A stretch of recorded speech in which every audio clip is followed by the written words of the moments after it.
सो welcome once again students. आज इस session में जिस टॉपिक पे हम बात करेंगे वो टॉपिक है आपका कॉसी कॉन्ट्रैक्ट। क्या है? Quasi contract. जैसे कि आप लास्ट सेशन कवर अप करके आए होंगे कंटिंजेंट कॉन्ट्रैक्ट, अब हम बात करेंगे कॉसी कॉन्ट्रैक्ट। और आपको मैंने पहले ही बता दिया था कॉसी और कंटिंजेंट में आसमान ज़मीन का अंतर है। सेक्शन, चैप्टर्स, कॉन्सेप्ट, हर एक चीज़। ठीक है। कॉसी कॉन्ट्रैक्ट क्या होता है? जैसे कि मैंने आपको बार बार बताया है, कॉसी वर्ड आपको इंडियन कॉन्ट्रैक्ट एक्ट 1872 में अगर खोजने जाओगे तो नहीं मिलेगा। ठीक है। कुछ कुछ प्रोविजंस हैं, जैसे यहाँ पे पॉइंट कहता है certain relations resembling those created by contract. ठीक है, मतलब ऐसा रिश्ता जो रिश्ता कॉन्ट्रैक्ट के थ्रू क्रिएट किया गया है और उस रिश्ते में वो कॉन्ट्रैक्ट प्रेजेंट है, इसीलिए उसे क्या कहा जाता है? Quasi contract. कॉसी का मतलब resemble to contract, it's not actual contract, it is resemble to contract. Example के तौर पे मैंने आपको पहले भी बताया था जब हमने टाइप्स ऑफ कॉन्ट्रैक्ट करा था। ठीक है, तो उसमें आपको बताया गया था कॉसी कॉन्ट्रैक्ट। एग्जाम्पल क्या मैंने दिया था? अगर आप रोड पे जा रहे हो और किसी का पर्स आपको गिरा हुआ, वॉलेट गिरा हुआ आपको मिल गया, ठीक है, और आपने उसको उठाया, उसमें पैसा हो या ना हो, किसी के डॉक्यूमेंट्स हो या ना हो, किसी का वॉलेट है, किसी की प्रॉपर्टी है, ठीक है, आप पूरी कोशिश करोगे उसको खोजने की, बिकॉज बाय द लॉ, उस कानून के तहत, उस कानून ने आपके और उस जिसका वॉलेट आपको मिला रोड पे, उसके बीच में एक रिश्ता बन गया। क्या बन गया? रिश्ता बन गया। और आपकी जिम्मेदारी है कि आप उसको क्या करो, खोज के उसका वो पैसा या जो भी है उसका वॉलेट वापस कीजिए। तो यहाँ पे कॉन्ट्रैक्ट तो बना, ठीक है, आपको और उसके बीच में कोई प्रॉपर रिश्ता नहीं था, लेकिन आप फाइंडर ऑफ द गुड्स हो। आपका यहाँ पे नाम क्या रखा जाएगा? Finder of the goods. और अब उस गुड्स को खोजने के बाद आपका उसके साथ रिश्ता हो गया, आप उस इंसान को खोजो, खोज के दो, और आपके और उसके बीच में क्या हो गया? Quasi contract. और इसी के तहत आपके कुछ राइट्स, आपकी कुछ ऑब्लिगेशंस होती हैं, सामने वाले पार्टी की भी कुछ राइट्स एंड कुछ ऑब्लिगेशंस होती हैं। सेक्शन 68 से लेके सेक्शन 72 इस पर डील करता है। सबसे पहले हम बात कर लेते हैं सेक्शन 68 की। सेक्शन 68 आपको याद होगा, हमने बहुत पहले इसका कहीं ना कहीं एक रेलेवेंट पैटर्न पे डिस्कशन किया था। That's called supply of necessaries, वो माइनर वाला स्टेटस याद होगा। ठीक है, कि जब हम कैपेसिटी टू कॉन्ट्रैक्ट की बात कर रहे थे, और कैपेसिटी टू कॉन्ट्रैक्ट में हमने माइनॉरिटी की बात की थी, और माइनॉरिटी में हमने सप्लाई ऑफ नेसेसिटीज़ की बात की थी। तो देखिएगा, जैसे मान लेते हैं सपोज दैट एक बच्चा है। क्या है? एक बच्चा है। अब इस बच्चे का हक है, राइट है कि उसको नेसेसरीज मिलें, उसकी ज़िंदगी चले, उसको खाने के लिए खाना, रहने के लिए कहीं घर, पहनने के लिए कपड़ा, साथ साथ हेल्थ इश्यूज़ के लिए उसको हेल्थ फैसिलिटीज़ मिलनी चाहिए, एजुकेशनल फैसिलिटीज़ भी मिलनी चाहिए। ठीक है, तो इस बच्चे को नेसेसरीज़ की सप्लाई होना ज़रूरी है। ठीक है, अब इन नेसेसरीज़ की सप्लाई कौन करेगा? माँ बाप करेंगे। ठीक है, व्हाट इफ माँ बाप ना हो तो इसका कोई गार्जियन, लीगल भी हो सकता है, इलीगल तो नहीं हो सकता, गार्जियन जनरली गार्जियन होगा। ठीक है, अब इस गार्जियन ने इस बच्चे की परवरिश पे खूब पैसे खर्च की, खूब इट्स लाइक इसको खाना पाना दिया, अच्छे स्कूल्स में पढ़ाया, हेल्थ फैसिलिटीज़ भी अच्छी दी, अच्छे अच्छे कपड़े पहनाए, गैजेट्स सब दिलवाए, मतलब उसको नेसेसरीज दिया, इसकी ज़िंदगी के लिए जो चीज़ ज़रूरी थी वो हर चीज़ इस गार्जियन ने इस बच्चे को अवेलेबल करवाई। ये बच्चा क्या था? माइनर था बेचारा। इसको पता नहीं था कि जो आज हमारे गार्जियन साहब हैं ना, जो इतने पैसे मेरे पे लुटा रहे हैं, कल को मांगेंगे दो। ठीक है, तो ये बताइए, इन दोनों के बीच में कोई कॉन्ट्रैक्ट हुआ था क्या? बच्चे ने कहा था कि तुम मुझे रोटी, कपड़ा, मकान, शिक्षा, स्वास्थ्य दो तो मैं तुम्हें पैसा दूंगा बड़े होके। नहीं, इसने मांगा भी था क्या? ये नहीं, गार्जियन ने कहा था तुमको रोटी, कपड़ा, मकान, हेल्थ और एजुकेशन दे रहे हैं, तुम मुझे पैसा दोगे। नहीं, इसने इस बच्चे की ज़िंदगी का ख्याल रखा। तो सवाल है कि क्या इसका खर्च रह जाएगा? नहीं। क्या इस बच्चे को जो फैसिलिटीज़ मिलेंगी वो सब फ्री में काउंट हो जाएंगी? क्या? नहीं। इन दोनों के बीच में कोई ओपन कॉन्ट्रैक्ट नहीं है, लेकिन इस गार्जियन का इस बच्चे को नेसेसरी सप्लाई करने के साथ ही एक कॉन्ट्रैक्ट बन गया, जो कि एक्चुअली में कोई कॉन्ट्रैक्ट नहीं था। जब ये बच्चा बड़ा होगा या बच्चा बड़ा नहीं भी हो, जो भी हो, इस बच्चे की कोई पर्सनल प्रॉपर्टी होगी, उस प्रॉपर्टी में से ये गार्जियन इस बच्चे पे किए गए खर्च को क्लेम कर सकता है। दिस इज सेक्शन 68 जो कि कॉसी कॉन्ट्रैक्ट का एक फेस बनती है। ठीक है, देखो मैं कोट कर रहा हूं ध्यान से। इफ अ पर्सन, मैं अपने मटेरियल से कोट कर रहा हूं, if a person incapable of entering into contract, ये बच्चा था ना, क्या कैपेबल था कॉन्ट्रैक्ट में एंटर करने के लिए? नहीं, कैपेबल नहीं था। ठीक है, और anyone who he is legally bound to support, और कोई ऐसा इंसान जो कि कानूनी उसको तौर पे सपोर्ट करेगा, बाय द लीगल अप्लाइड और लीगल वे में उसको सपोर्ट कर रहा है और बाउंडेड है कि उसको सपोर्ट करेगा। ठीक है, is supplied by another with necessities suited to his condition in life, the person who has furnished such supplies is entitled to be reimbursed from the property of such incapable person. This has already been considered in the detailed connection with minors agreement in chapter capacity of parties. ठीक है, अभी बस बच्चे की बात नहीं होती है, क्योंकि यहाँ पे सेक्शन 68 में साफ साफ मेंशन है person who is incapable to contract. तो कौन कौन से पर्सन इनकैपेबल टू कॉन्ट्रैक्ट हैं? याद, एक अनसाउंड माइंड भी था, ठीक है, वो इंसॉल्वेंट भी था। मैं इंसॉल्वेंट को हटा दे रहा हूँ, मैं अनसाउंड माइंड तक ही एग्जाम्पल रख रहा हूँ। अब जो इंसान अबनॉर्मल है उसको भी तो नेसेसरी की सप्लाई चाहिए। अब कोई इंसान उसको नेसेसरी की सप्लाई कर रहा है, वो अबनॉर्मल है, तो क्या उस अबनॉर्मल पर्सन जो अनसाउंड माइंड का इंसान है, अगर उसकी कोई प्रॉपर्टी है तो क्या उसमें वो क्लेम नहीं कर सकता है?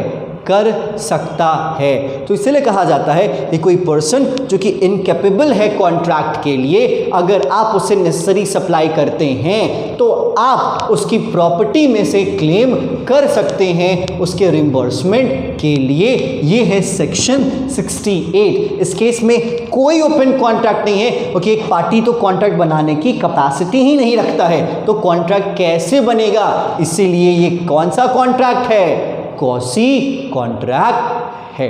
क्लियर? ये है आपका सेक्शन नंबर 68। देखो भाई, मैं आपके मटेरियल से एग्जांपल रीड करता हूं।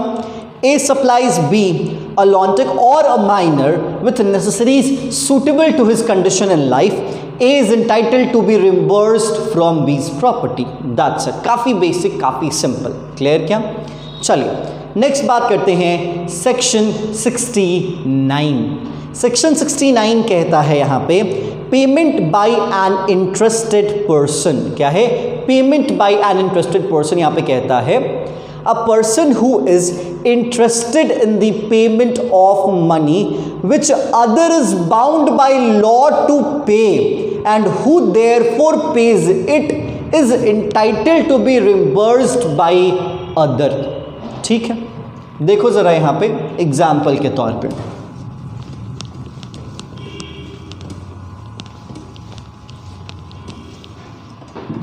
एग्जाम्पल समझना पहले। कहता है B holds land in Bengal on lease granted by A the जमींदार। ठीक है, ए जो जमींदार है बंगाल का, उसने बी को कुछ ज़मीन दी है लीज पे। तो लीज्ड प्रॉपर्टी किसने होल्ड की है? बी ने। और किसने लीज पे दिया है? ए ने, जो कि एक ज़मींदार है। ठीक है, the revenue payable by A to the government being in arrear. मतलब यहाँ पे उस ज़मीन का कुछ टैक्स वैक्स था जिसको ए को पे करना था, लेकिन ए ने पे नहीं किया है अभी तक वो आउटस्टैंडिंग है, अभी तक वो ड्यू है, अभी तक वो एरियर है। उसकी लैंड को सरकार ने नीलामी पे एडवर्टाइज कर दिया कि हाँ जी इन्होंने पेमेंट नहीं करा है, अब इसकी नीलामी होगी।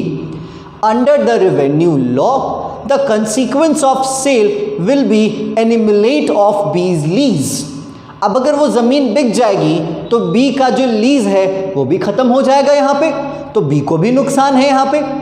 आगे कहता है उस ज़मीन की नीलामी को, उस ज़मीन को बेचने से रुकवाने के लिए बी ने ए के बिहाफ में वो पैसा पे किया है सरकार को। तो याद रख लीजिएगा वो पैसा ए को वापस बी को देना पड़ेगा।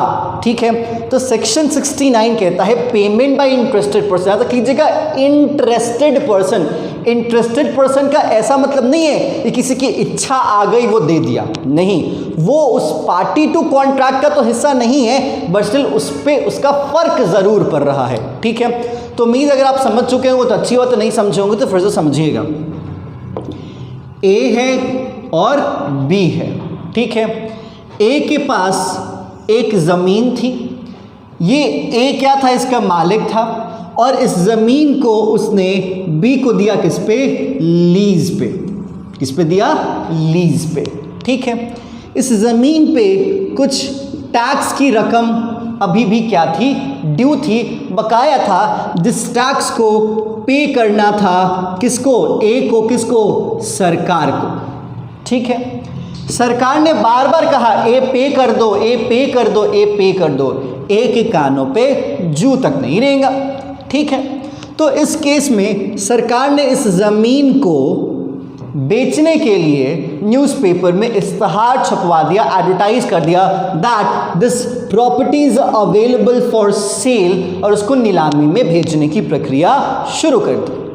अगर ये ज़मीन चला जाएगा तो बी जो इस पे अपना धंधा पानी कर रहा है उसको भी हटाना पड़ेगा। और बी की क्या गलती, बी की कोई गलती थी क्या, नहीं, लेकिन बी बेमतलब का पिस रहा है कि नहीं पिस रहा, और बी एक इंटरेस्टेड पार्टी है कि नहीं है, बी एक इंटरेस्टेड पर्सन है कि नहीं है। ओके, अगर ये ज़मीन बिकने में चली जाएगी बी को नुकसान होगा।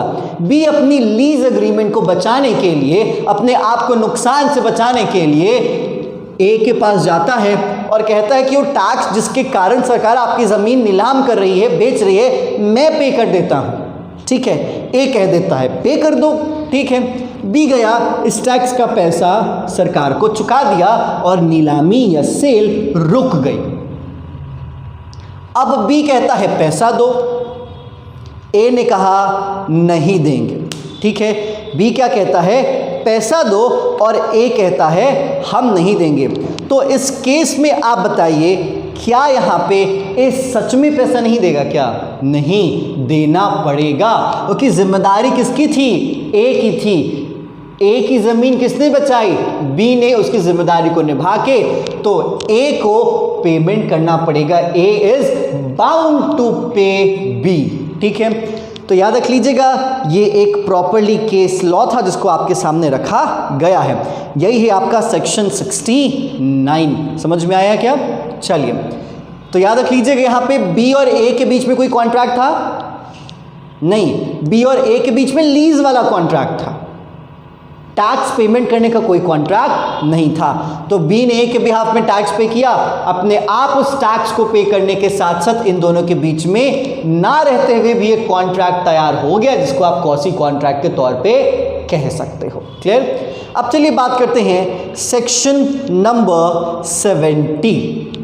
कहता है obligation of person enjoying benefits of non gratuitous act. ठीक है, देखो कहता है in term of section 70 of the act where a person lawfully does anything for another person or delivers anything to him not intending to do so graciously and such other person enjoys the benefit thereof, the latter is bound to pay compensation to the former in respect of or to restore the things so done or delivered. ठीक है, if thus follows that for a suit to succeed, the plaintiff must prove that he had done the act or had delivered the thing lawfully, that he did not do so graciously, that the other person enjoyed the benefit. ठीक है, देखो भाई यहाँ पे दो चीज़ें हैं, एक है ग्रेशियस और एक है नॉन ग्रेशियस। ठीक है, नॉन ग्रेशियस का मतलब क्या होता है बता सकते हैं, बताइए, कुछ समझ में है नॉन ग्रेशियस का मतलब क्या है? हमने डिस्कस किया है इस पॉइंट को पहले के सेशंस में। इंटेंशन ना हो, उम्मीद ना हो, और ग्रेशियस का मतलब उम्मीद हो। कंफर्म?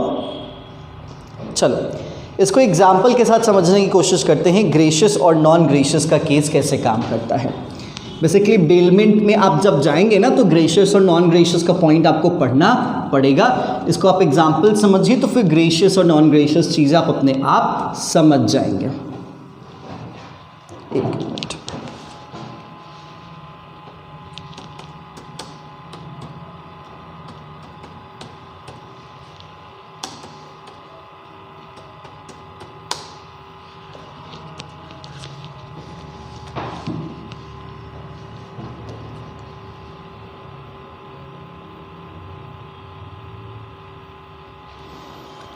देखो एग्जाम्पल दिया हुआ है, कहाँ गया भाई?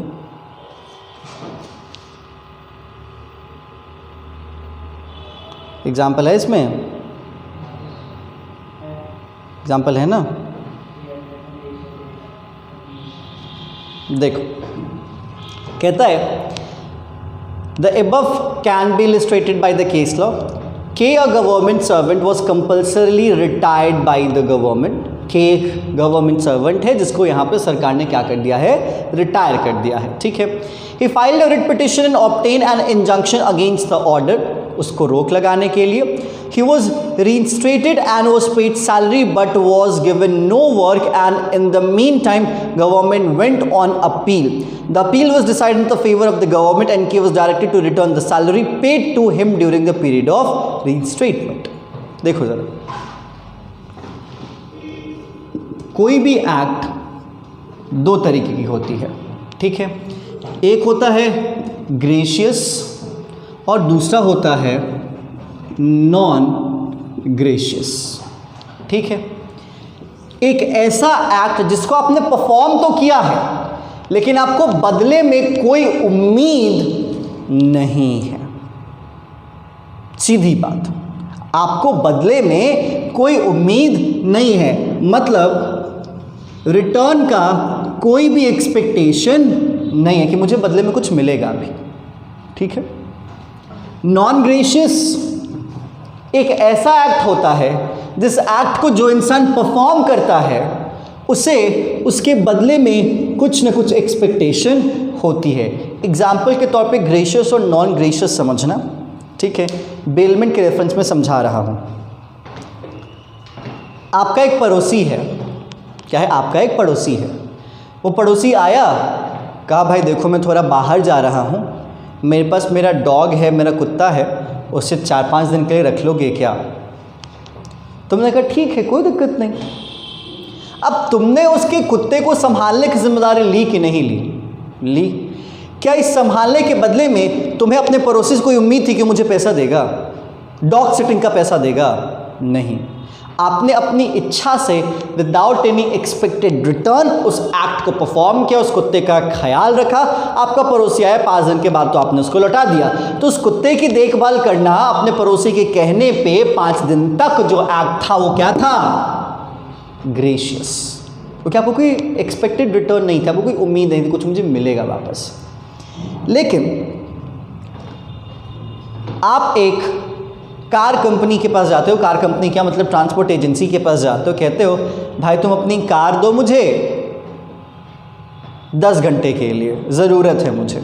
उसने वो कार दे दिया आपको 10 घंटे के लिए। अभी बताओ जिस ट्रांसपोर्ट कंपनी से वो कार आपको 10 घंटे के लिए मिली, उस ट्रांसपोर्ट कंपनी का इंटेंशन क्या था? फ्री में कार देना? नहीं। तो उसका आपको कार देना आपके मांगने पे, ठीक है, वो कौन सा एक्ट होगा? नॉन ग्रेशियस, क्योंकि बदले में वो आपसे पैसा चार्ज करेगा, ठीक है। तो बदले की उम्मीद है, कुछ मिलेगा, नॉन ग्रेशियस, और कोई उम्मीद नहीं है, ग्रेशियस। क्लियर क्या? देखो यहाँ पे एग्जाम्पल को मैं फिर से रिपीट करता हूँ, एग्जाम्पल नहीं कंटेंट को मैं रिपीट करता हूँ। Where a person lawfully does anything, कोई इंसान लॉफुली कुछ काम करता है किसी दूसरे इंसान के लिए और डिलीवर करता है उसको इस इंटेंशन से, intending to do so gratuitously and such other person enjoyed the benefit, सामने वाला बंदा उसका फ़ायदा यूज़ करता है, उसके बाद अगर आपने उस फ़ायदे का इस्तेमाल किया है तो आपको उसको कंपनसेट करना पड़ेगा।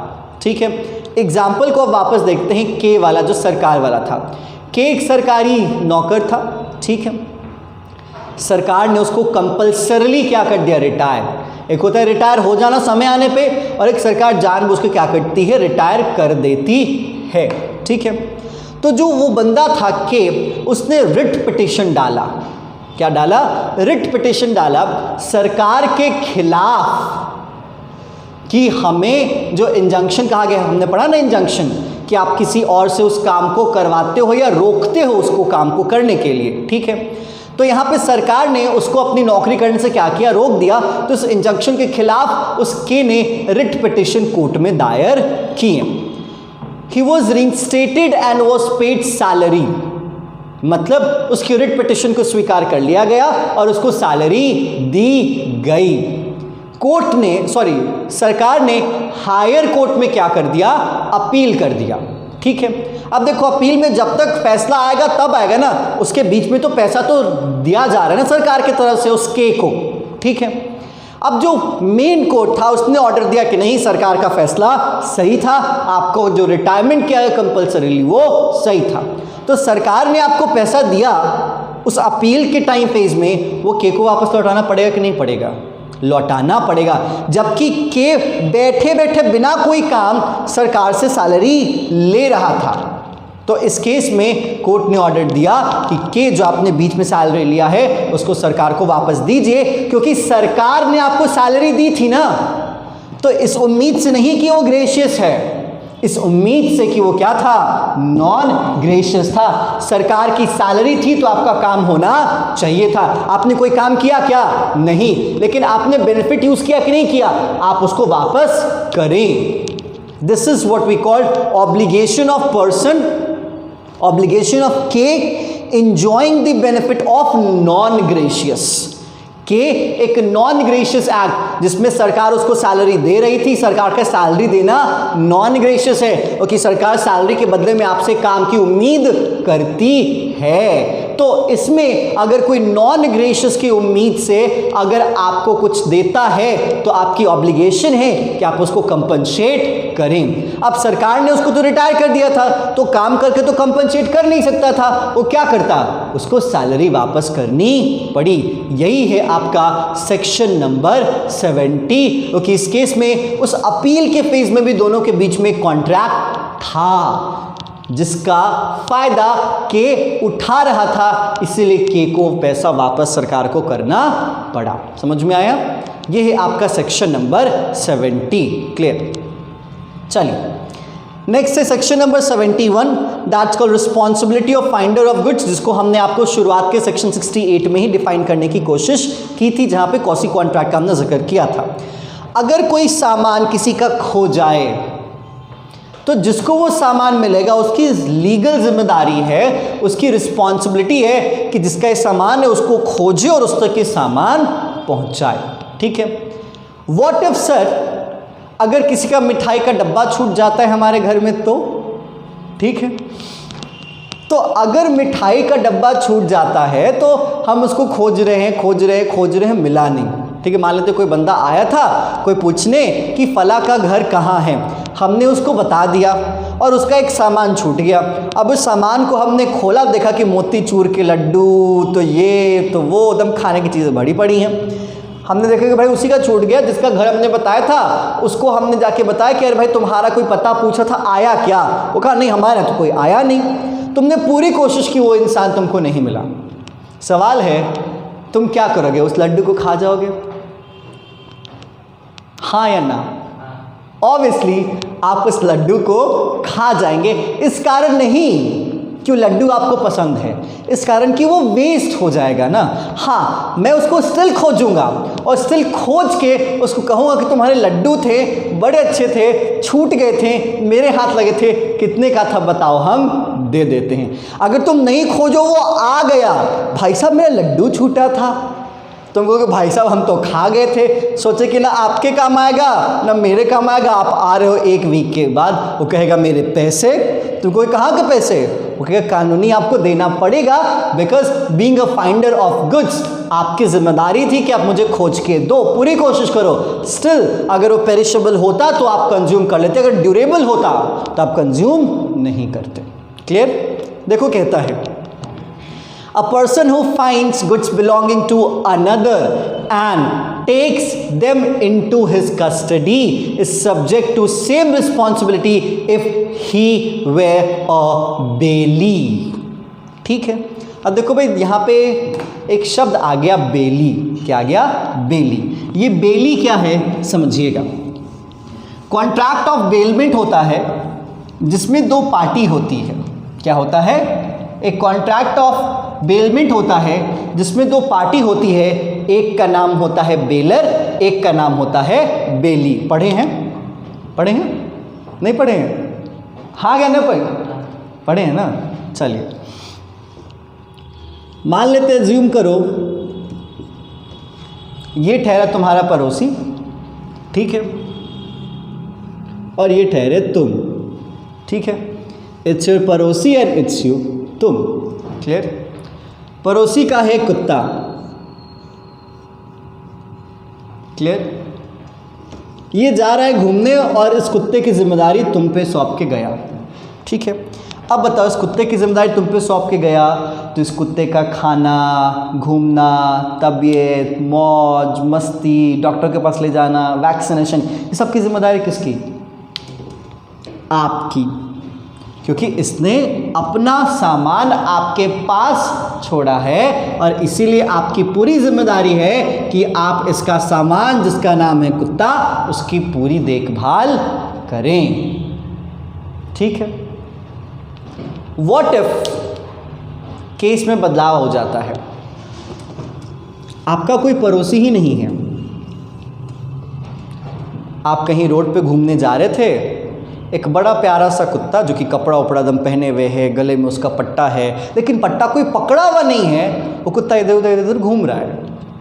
ये देख के ही आपको समझ में आ जाना चाहिए था कि कुत्ता खोया हुआ है, ये कुत्ता खो गया है। क्लियर? आप उसको उठाए और अपने घर लेके आ गए। तो याद रख लीजिएगा, यहाँ पे भले ही पहले पड़ोसी था तो उसने अपना कुत्ता आपके पास अपनी इच्छा से दिया था और आपकी जिम्मेदारी थी। यहाँ पे कोई पड़ोसी नहीं है, लेकिन किसी का स्टिल वो कुत्ता है, आप अपने मन से लेके आए हो, आपकी जिम्मेदारियों में कोई बदलाव नहीं होगा। जैसे आप अपने पड़ोसी कुत्ते को खिलाते घुमाते, वही आप उसको भी करवाओगे जिसका कोई मालिक है, ये आपको पता भी नहीं है। यही है बेली, जिसका कुत्ता वो बेलर और जिसके पास वो क्या होगा? बेली। इसीलिए कहा गया है कि यहाँ पे जिसके पास वो सामान है उसका नाम है बेली, और बेली की जो जिम्मेदारी होती है वही जिम्मेदारी गुड्स के फाउंडर की भी मानी जाती है। जैसे मैंने अपना पेन तुमको दिया लिखने के लिए, तुम क्या हो गए? बेली।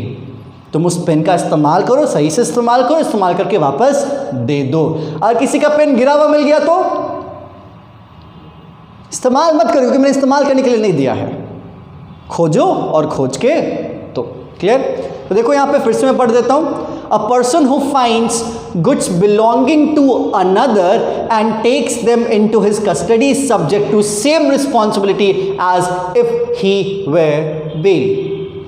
देखो भाई कहता है, does a finder of goods has, अगर किसी के पास किसी का खोया हुआ सामान मिला तो उसकी जिम्मेदारियां हैं। पहला क्या? To take proper care of the property as a man of ordinary prudence। आप उस प्रॉपर्टी की पूरी देखभाल करोगे जैसे एक आम इंसान अपनी संपत्ति का करता। दूसरा, no right to appropriate the goods, उस गुड्स का इस्तेमाल करने की कोई अधिकार, कोई भी हक, कोई भी राइट आपके पास नहीं है, एडजस्ट करने का कोई राइट आपके पास नहीं है। और तीसरा, to restore the goods if the owner is found, अगर मालिक मिल जाता है तो उसको ये सामान आप वापस करके आएंगे। यही है आपका section number 71। Clear? Next section number 72, money paid by mistake और अंडर कोरेशन। ठीक है, पता है ना, धमकी, कोरेशन। ठीक है। सेक्शन नंबर 15 क्या है? नहीं 16, सेक्शन नंबर 16 क्या है? सेक्शन नंबर 16 पक्का, sorry 15, section number 16 undue influence है, सेक्शन नंबर 15 इज कोरेशन। ठीक है, नेक्स्ट कहता है a person to whom money has been paid or anything delivered by mistake or under coercion, he must repay or return it। जैसे देखो, कभी ऐसा हुआ है आपके साथ कि किसी के अकाउंट में पे करने गए थे, किसी के अकाउंट में पेमेंट हो गया? हुआ है? चलिए, महान महान लोग होते हैं जिनसे ऐसी ऐसी गलतियां हो जाती हैं। मुझसे तो भाई आज तक नहीं हुआ और भगवान न करे कभी ऐसा हो, बट सपोज दैट विनीत जी के साथ ऐसा हुआ है। ठीक है, तो चलो भाई, ये ठहरे विनीत जी, किसको ट्रांसफ़र करने गए थे? दोस्त को। ठीक है, ये ठहरा इनका दोस्त, कितना कर रहे थे? 100 रुपये। अच्छा, 1000 रुपये, अरे बाप रे। ठीक है, दोस्त को मिल पाए 1000? मिल गया 1000? किसी और को मिल गया? दोनों कांटेक्ट में दोनों के नाम सेम। हाँ, प्रशांत के नाम से सेव किया। हाँ, मेरे को याद नहीं है किस प्रशांत को मैंने भेजी, हाँ, दूसरे वाले को मैंने भेज दिया, पहले वाले प्रशांत। अच्छा, मतलब 2 प्रशांत थे, प्रशांत नंबर 1 और प्रशांत नंबर 2। ठीक है, पहले वाले को भेजना था, दूसरे वाले को भेज दिया। अच्छा भेजना था दूसरे वाले को, तो मान लेते, चेंज कर लेते, इतना कंफ्यूज नहीं करते कि ये है विनीत जी के 2 दोस्त जिनका नाम पहले का P1 दूसरे का P2, प्रशांत नंबर 1 प्रशांत नंबर 2। उनको प्रशांत नंबर 1 को 1000 भेजना था, लेकिन भेज दिए वो प्रशांत नंबर 2 को। ठीक है, तो यहाँ पे जो पैसा ट्रांसफ़र हुआ, जो मनी पे किया गया, वो मिस्टेकन कर दिया गया, गलती हो गई ना। P2 को देना था, किसको दे दिया? P1 को दे दिया। ये बताओ, क्या आपके उस दोस्त ने जिसको आपने गलती से पैसा दिया था, उसने वापस किया? किया।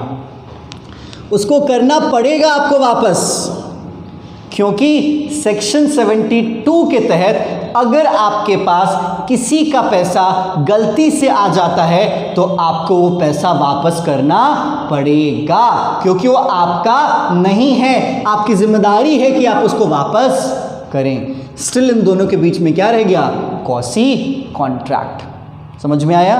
तो विनीत और प्रशांत 2 के बीच का जो रिश्ता था वो एक कॉसी कॉन्ट्रैक्ट का था, और इसी रिश्ते के तहत प्रशांत ने वापस 1000 रुपये विनीत को दिए, तो विनीत अपने प्रशांत नंबर 1 को 1000 रुपये दे पाया। इसीलिए जब भी हम कहीं पे बैंक ट्रांसफ़र करते हैं ना, अगर किसी का अकाउंट गलत लिखा जाता है, पता चलता है किसी और के अकाउंट में चला गया, तो बैंक कहते हैं परेशान मत होइए सर, सेक्शन 72 है ना इंडियन कॉन्ट्रैक्ट एक्ट 1872 का, उनको आपका पैसा वापस करना पड़ेगा, क्योंकि गलती हो गई ना, आपने इंटेंशनली तो किया नहीं, ये गलती होगी, तो आपको आपका पैसा कुछ टाइम के अंदर, कुछ एप्लीकेशंस, कुछ कंप्लेंट्स करने के बाद वापस आ जाता है। क्लियर क्या?